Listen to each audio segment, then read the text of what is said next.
Black Culture of Detroit in the Black Bottom Neighborhood by Emily Vecchione. The Black Bottom neighborhood was once a cultural hub for the African American population of Detroit. Home to great migrationers and beyond, the Black Bottom, though often referred to as Paradise Valley, became a must-stop for jazz stardom. Its destruction devastated the black community, further contributing to the tense and even hostile relationship between white and black Detroiters.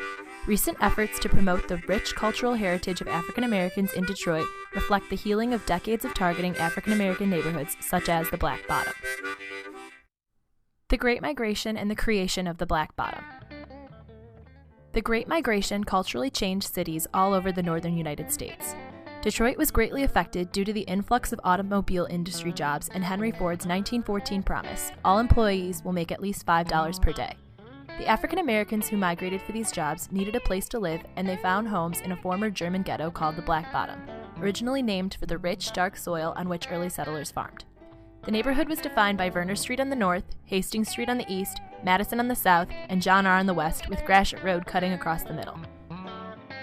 The increase of Detroit's black population was extreme, going from 5,741 in 1910 to 40,838 in 1920, and then skyrocketing to 120,066 in 1930. In 1922, approximately 3,500 African Americans were moving to the city each month, changing the cultural climate of the city. These African Americans dealt with extreme racism, discrimination, and needed a safe haven in order to establish happy, fulfilling lives. Neighborhoods became communities, and the Black Bottom quickly became the cultural hotspot for Detroit blacks. Life in the Black Bottom. By 1937, the Black Bottom was one of the most popular neighborhoods for Detroit's black community. Commercially, the area was extremely successful, with restaurants, shops, music stores, hotels, and most importantly, 17 nightclubs lining Hastings Street. These bars and clubs created an atmosphere in the Black Bottom similar to that of New York City's Harlem and San Francisco's Fillmore. Famous clubs such as the 606 Horseshoe Lounge, Henry's Swing Club, Club 666, the Forest Club, and Club Plantation all attracted black entertainers from all over the country, as did the famous Paradise Theater. I was walking down Hastings Street. Everybody was talking about Henry's Swing Club. Because of the fame the Paradise Theater brought to the Black Bottom, the name Paradise Valley was often used to describe the area. The jazz and blues movement boomed in Detroit, and musicians like Ella Fitzgerald, Duke Ellington, Billie Holiday, and countless others all played the valley. The nightlife of the neighborhood became a melting pot for blacks and whites to drink, dance, gamble, and be entertained side by side. However, this harmony didn't last. In 1939, a suicide occurred and a note was left, informing city officials about the seedy activities of the valley. By 1942, gambling investigations were underway, and the neighborhood developed a stigma in the white community, intensifying racial distrust. The homes of the neighborhood were proclaimed as past life expectancy and eyesores to the city during the time of the investigation. In the summer of 1943, a riot occurred, lashing out at the black population for infringement on white jobs and public space.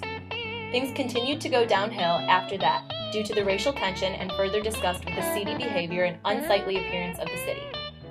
In 1950, Detroit elected Mayor Albert Cobo, and the Black Bottom was condemned as unlivable. The residents were left displaced and devastated after the leveling of the neighborhood in 1954. Mayor Cobo hoped this area would be highly in demand for renewal, but was incorrect. The area remained untouched for 2 years, earning the nickname Mayor Cobo's Ragweed Acres. The passage of the Highway Act of 1956 finally provided a plan for part of Ragweed Acres, and construction of I-75 began.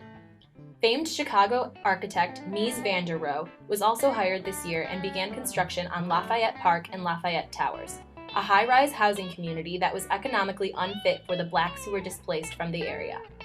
By the 1960s, the construction of Lafayette Park and Towers was finished, and racial tension all over the country was at an all-time high. In the summer of 1967, Detroit blacks, outraged by discrimination through police brutality, displacement, poor housing, and cultural destruction, rioted throughout the entire city. The riots gained national attention and added to the negative connotation associated with Detroit. The riots of 12th Street were so violent and out of hand that Governor George Romney called for the National Guard. Federal troops arrived in Detroit 2 days after the riots began, and the troops made thousands of arrests, put out countless fires, and patrolled the streets for weeks in order to assure the safety of Detroiters. Legacy of the Valley and Revitalization. Culturally, Black Detroit has been in recovery mode from the moment the Civil Rights Act was passed. The Charles H. Wright Museum of African American History, located on Warren, northwest of Lafayette Park, opened in 1965. The museum features exhibits about genealogy, African American art, music, scientific discoveries, and other history both about the general Black experience in America and that specific to Detroit.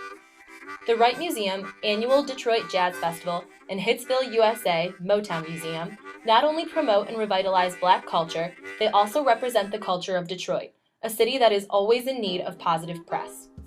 After the riots, much of Detroit went into decline. However, Lafayette Park remained fairly unscathed.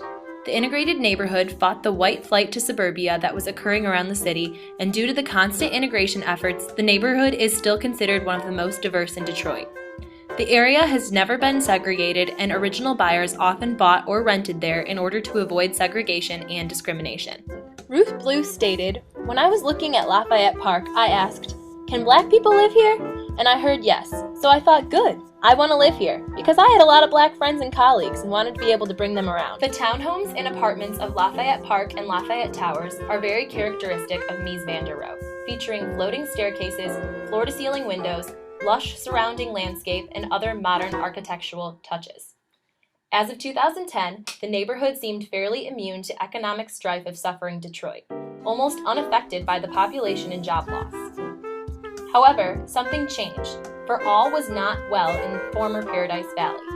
In July of 2012, the Department of Housing and Urban Development foreclosed Lafayette Towers and put the property up for auction with a list of mandatory repairs costing $10 million. Detroit business mogul Gregory Jackson purchased the properties so that he may provide for the city that he loves and renovate the towers. Jackson, a self-made billionaire, is extremely active in Detroit's African American community and has high hopes for reestablishing the glory of Lafayette Towers, the cultural legacy of the Black community, and the city of Detroit.